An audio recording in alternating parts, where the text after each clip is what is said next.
You just realized your business needed to hire someone yesterday. How can you find amazing candidates fast? Easy. Just use Indeed. Stop struggling to get your job post seen on other job sites. With Indeed sponsored jobs, your post jumps to the top of the page for your relevant candidates, so you can reach the people you want faster. According to Indeed data, sponsored jobs posted directly on Indeed have 45% more applications than non-sponsored jobs. Don't wait any longer. Speed up your hiring right now with Indeed. And listeners of this show will get a $75 sponsored job credit to get your jobs more visibility at Indeed.com/ARTS. Just go to Indeed.com/ARTS right now and support our show by saying you heard about Indeed on this podcast. Terms and conditions apply. Hiring? Indeed is all you need. You just realized your business needed to hire someone yesterday.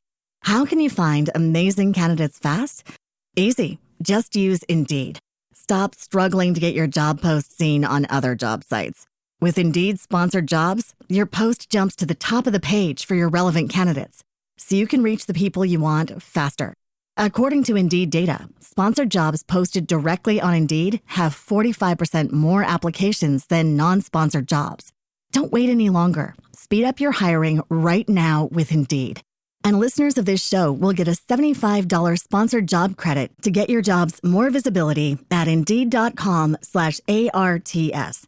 Just go to Indeed.com/ARTS right now and support our show by saying you heard about Indeed on this podcast. Terms and conditions apply. Hiring? Indeed is all you need.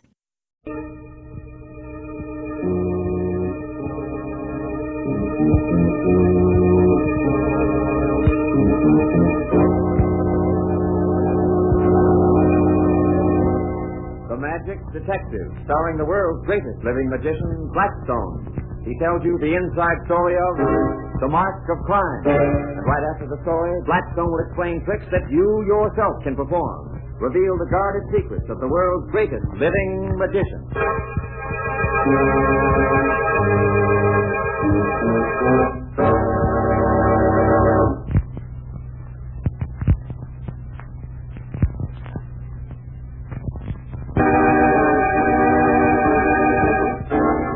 And now, stand by for Blackstone, the Magic Detective.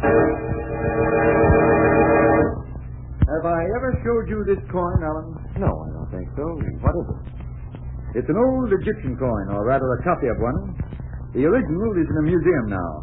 Look at that hieroglyph in the center. Does it mean anything? Or is it just a symbol of nothing? Oh, it means something. It's the early Egyptian hieroglyph for a thief. It's supposed to keep the coin from ever being stolen. Does it? Well, I don't know that it always would, but it did once, Alan. You mean the mark itself saves it? That's right. What's the story? Rhoda and I were staying out at Claude Havelock's country house for the weekend. One afternoon, as we were sitting in the garden... Blackstone! Blackstone! Come here! Hey, that's Mr. Havelock calling. Oh, we'd better go see what he wants. Come on, Rhoda. Sounds as though we were in the library. Here we are. In through this door. Blackstone! I'm coming, Claude. Thank goodness you got here. Look at that. Oh, what is it? Look at the desk. Look at it. We are. What about it? Oh, it's sort of a mess, but that's all. Oh, fools, both of you. Can't you see it's been rifled? Rifled? You mean somebody was trying to steal something? Of course that's what I mean. Oh, was anything missing? What's up, Claude? I heard you shouting a while ago, and it sounded as though something might be the matter. Something is the matter, Harry. Someone was trying to find my coin collection. Great Scott, a thief? And the worst of it is that no one could have gotten in here except the servants or my guests. By the way, Harry, would you ask all the guests and servants to come here? Sure. What's the idea of bringing the whole crowd in here? Well, you want to find out who was rifling your desk, don't you? Why, of course, but I don't. I think I can find out for you. How? You see. Oh, step right in this way, folks, if you will, please. And line up against the wall over there. All right, now, if you please. Quiet, quiet. Now, someone's been in here and rifled Mr. Havelock's desk. Someone of you. Was anything stolen, Mr. Havelock? Fortunately not, thanks to the secret panel. What secret panel? I keep my collection of coins hidden behind the secret panel in this desk. Would you mind showing us where it is, Claude? Of course I'd mind. One of you is a thief, and I'm not going to show that thief where my valuables are kept. Now, really, Blackstone. Well, you're going to take those coins down to the safety deposit box tomorrow. Won't hurt to show us the panel now, and it may help. Well, all right, but it seems silly to me. Here it is, right on the side of the desk. Well, how does it work? Well, you push down like this, Mm-hmm. then to the right, and then down again. There. But it's a wonderful hiding place. Too bad whoever was rifling the safe didn't know about that panel. He couldn't have helped but leave fingerprints on that shiny wood. Oh, look at that funny coin. What's that one, Claude? Well, that's an old Egyptian coin that's supposed to ward off thieves. Maybe that's what saved your coins, Claude, and not the secret panel. Could be. Well, thanks for showing us the panel, Claude. Now, suppose we all go and have a swim or something and forget about this for a while. There's nothing we can do now. As a detective, Blackstone, I can't say I think very much of you. I'll go on ahead, all of you.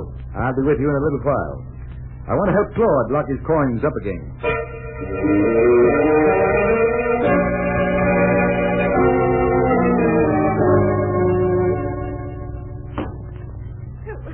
You're calling me away from my swim, Blackstone. Have you found out anything? No, not yet, Rhoda, but I baited a trap for the crook. We're going to stay here outside the side door to the library and see what happens. You think somebody will come and steal the coins right now? It's now or never. Those coins are going into the bank in the morning. Uh-oh. Your gloves, Blackstone. We better get them. You told me down by the pool that you left them on Claude's desk. I'll get them later.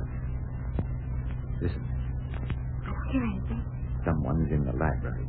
Quick, we've got to see who it is. Look, it's a man. There he goes out the window. Get him, Blackstone. Hurry. He's gone. Look, and so are the coins. Look, the panel's open.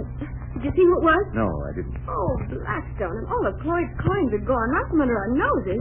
Why didn't you chase that guy? Oh, it was too hot to run. Oh, Blackstone. Now, but don't you worry, Rhoda. The thief will confess. I want you to call all the people together in the living room right away.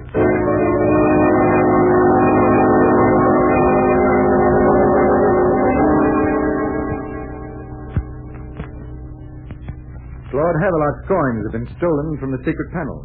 One of you took them. But the thief made one great mistake. He also stole the Egyptian coin that guards against stealing. And that coin will make the thief confess. It will brand him as the criminal. Oh, come now, Blackstone. This is just a legend. A legend that will prove to be true, Claude. Mrs. Glade, may I see the palms of your hands? What are you doing that for? On the palm of the hands of the thief, there will be a mark. A mark telling us that we found the thief. There's nothing on your hands, Mrs. Glade. Mr. Reynolds, may I see your palms? Nothing there. Mr. Hanscom? No, nothing. Mrs. Fellows? Nothing. Claude, quick, catch Harry Jenkins before he gets away. I got it. And you've got your thief. Now, see here, Blackstone. This is going far enough. Look at his hands, Claude. The mark from the coin. It's the same hieroglyph. Yes, the same hieroglyph. And I think you'll find that Mr. Jenkins has the coins hidden somewhere on him.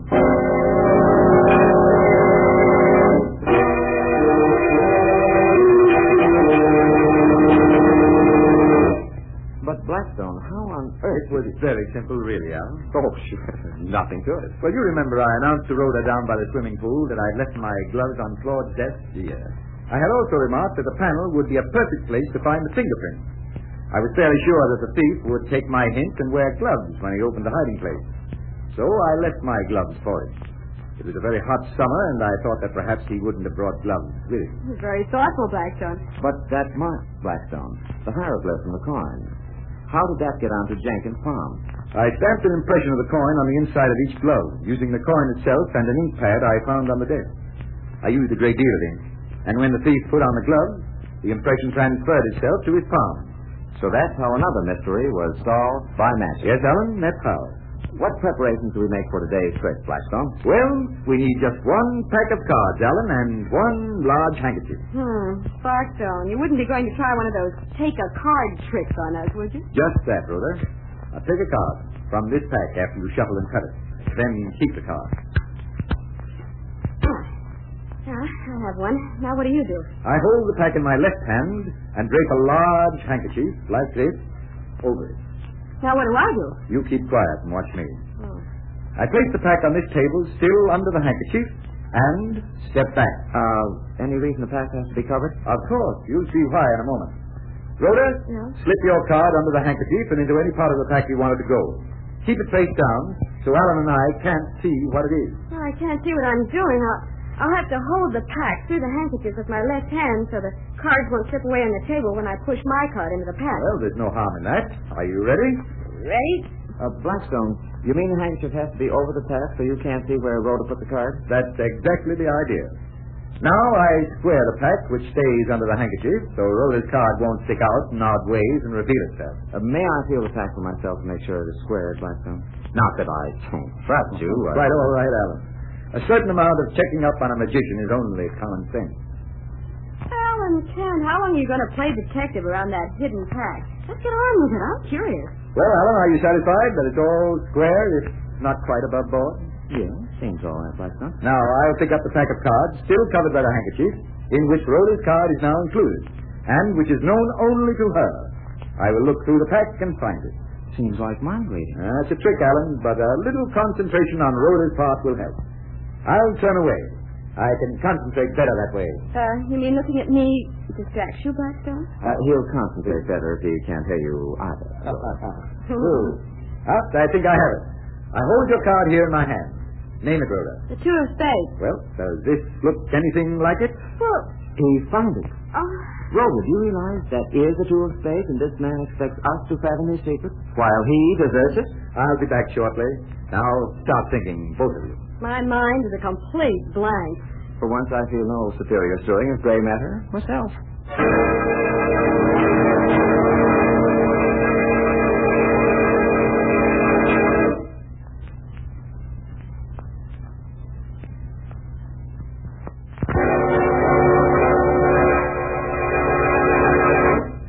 Well, you two, what do you know?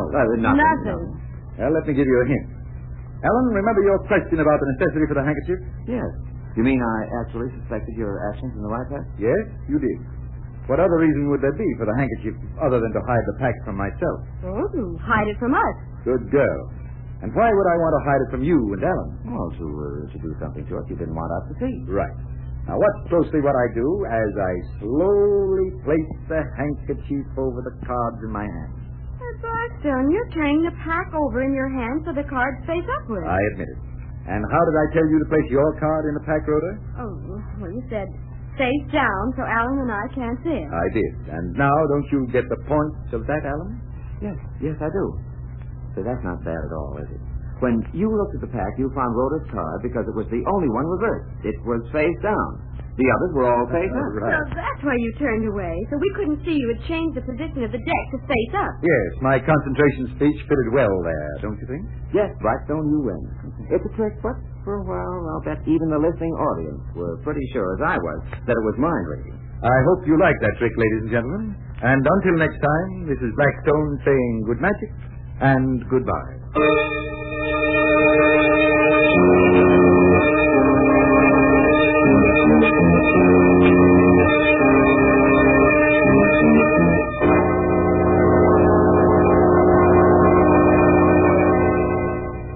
Be with us next time when the world's greatest living magician, Blackstone, tells us the story of the crawling death and explains more tricks that you yourself can perform.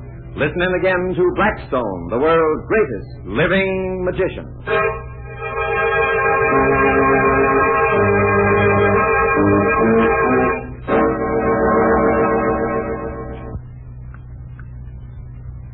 You just realized your business needed to hire someone yesterday. How can you find amazing candidates fast? Easy. Just use Indeed. Stop struggling to get your job post seen on other job sites. With Indeed sponsored jobs, your post jumps to the top of the page for your relevant candidates, so you can reach the people you want faster. According to Indeed data, sponsored jobs posted directly on Indeed have 45% more applications than non-sponsored jobs. Don't wait any longer. Speed up your hiring right now with Indeed. And listeners of this show will get a $75 sponsored job credit to get your jobs more visibility at Indeed.com/ARTS. Just go to Indeed.com/ARTS right now and support our show by saying you heard about Indeed on this podcast. Terms and conditions apply. Hiring? Indeed is all you need. Other shows we have for you to enjoy at myclassicradio.net. The Avengers was most certainly not a household name in South Africa prior to the radio series. With no national television service until 1976, the mechanism simply was not present in the country to show television programs to mass audiences. While many other countries reveled in the filmed adventures of John Steed and Company, South Africa was not equipped to join in the fun. The series took Britain by storm and made a major impression in the American markets, being the greatest of rarities, a British series given a network transmission slot. However, as a film series, rather than a videotaped one, The Avengers was able to gain a modicum of exposure in South Africa through film rentals. Come and listen at myclassicradio.net.